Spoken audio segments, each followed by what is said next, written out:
Sekarang ini banyak muncul aliran baru dari berbagai komunitas. Bahkan setiap orang berlomba-lomba mendirikan sebuah komunitas yang kemudian dijadikan aliran baru. Secara global, aliran baru sering muncul dan lebih banyak ada di daratan Cina dan Amerika Latin. Hal ini sudah terjadi beberapa dekade terakhir, dan tanpa disadari, Indonesia pun sudah dimasuki oleh aliran baru, termasuk di Nusa Tenggara Timur. Aliran kepercayaan baru yang muncul ini bernama Gereja Tuhan Yang Maha Kuasa. Diketahui juga bahwa kepercayaan baru ini datang dari Cina dengan sebutan kilat dari timur. Aliran kepercayaan baru ini berkembang melalui media sosial dan sudah merambah ke berbagai daerah, termasuk Manggarai dan Manggarai Barat. Dalam keterangan yang diberikan oleh Kepala Kesbangpol Provinsi Nusa Tenggara Timur, yaitu Yohanes Octavianus, aliran kepercayaan baru ini menganggap istri sebagai Tuhan atau mentuhankan istrinya. Di Manggarai ada kepercayaan Gereja Tuhan Yang Maha Kuasa. Itu menyebar dari Cina sana.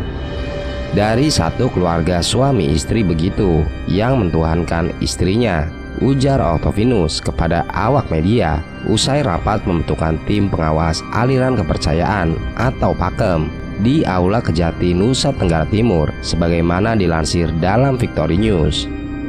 Octavianus juga menambahkan, sang istri dianggap sebagai pengganti Tuhan Yesus yang turun kedua kali di dunia. Menanggapi adanya aliran kepercayaan baru yang dianggap menyimpang tersebut, Octavianus mengatakan bahwa pemerintah kabupaten bersama kepolisian setempat sudah melakukan pendekatan dengan keluarga tersebut dan mengambil semua buku-buku kepercayaannya tersebut. Octavianus juga berharap agar masyarakat tidak mudah tergiur untuk masuk ke dalam kepercayaan yang melenceng itu. Selain itu, ada juga sekelompok orang yang menganut agama baru bernama agama Muslim, menggegerkan warga Kabupaten Solok, Sumatera Barat. Aliran keagamaan tersebut sebenarnya sudah dirintis sejak tahun 1996. Satu kelompok masyarakat di Nagari Sumani, Kecamatan Koto Singkarak, Kabupaten Solok, yang menamakan agama Muslim ini mengakui Tuhannya adalah Rabbi. Rabbi bagi mereka berarti yang menciptakan, bukan Allah Subhanahu wa Ta'ala. Kemudian nabinya adalah Nabi Ibrahim, bukan Nabi Muhammad. Sejumlah aturan di agama Muslim ini jauh berbeda dari ajaran yang dibawa Rasulullah Muhammad SAW. Ajaran agama Muslim ini tidak mewajibkan sholat, tetapi mewajibkan mengingat Rabbi. Tidak berpuasa, tapi harus mengendalikan hawa nafsu. Selain itu, kewajiban berhaji hanya untuk para guru. Bagi pengikut yang ingin berhaji, bisa diwakilkan kepada guru. Artinya, seluruh ajaran yang dibawa oleh Nabi Muhammad SAW tidak dipercayai oleh pengikut agama Muslim ini. Diduga ajaran ini dibawa oleh salah seorang warga kota Padang ke Solok setelah belajar di kota Surabaya, Jawa Timur sejak tahun 1996. Kami sudah pantau dan melakukan investigasi soal agama Muslim ini, dan kesimpulannya, MUI menyatakan agama Muslim ini bukan bagian dari Islam. Mereka sudah keluar dari Islam, kata Sekretaris Umum MUI Kabupaten Solok, El Yunus Asmara. Dengan dinyatakan bahwa agama Muslim ini bukan merupakan agama Islam, MUI merasa tidak berkewajiban melakukan pengawasan dan pemantauan kepada para pengikutnya. Hanya saja diperlukan pembinaan agar ajaran ini tidak mempengaruhi orang Islam untuk murtad seperti mereka. Yang perlu sekarang adalah perhatian dari lembaga yang memiliki perhatian kepada orang Islam, agar ajaran ini tidak merusak iman orang Islam dan akhirnya menjadi murtad seperti mereka, katanya. Dan di samping itu, El Yunus mengaku MUI sulit untuk berdiskusi dan saling bertukar wawasan. Pasalnya, mayoritas guru dan pengikutnya tidak memahami Islam dan Tauhid, apalagi rata-rata tidak berpendidikan. Rata-rata mereka tamat SD dan tidak berpendidikan.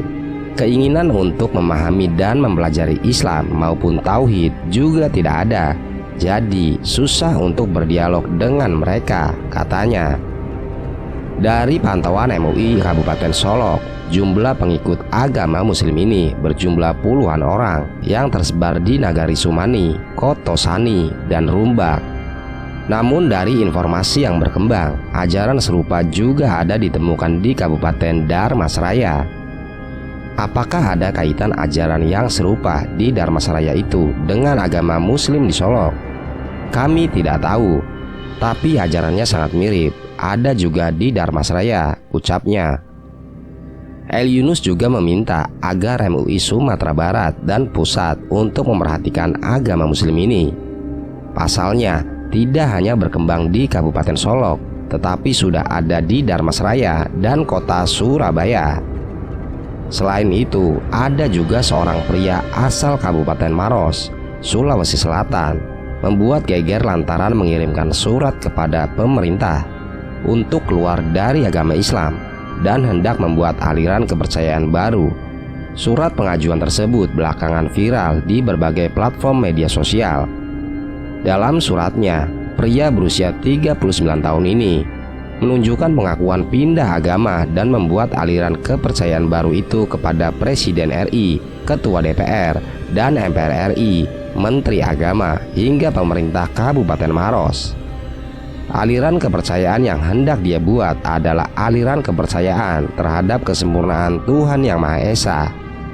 Dengan ini mengajukan langsung permohonan kepada Pemerintah Negara Kesatuan Republik Indonesia sesuai perihal permohonan izin resmi dari pemerintah untuk mengubah aliran kepercayaan semula Islam menjadi aliran kepercayaan terhadap kesempurnaan Tuhan Yang Maha Esa atau Pilaco, tulis Sulaiman dalam surat permohonannya.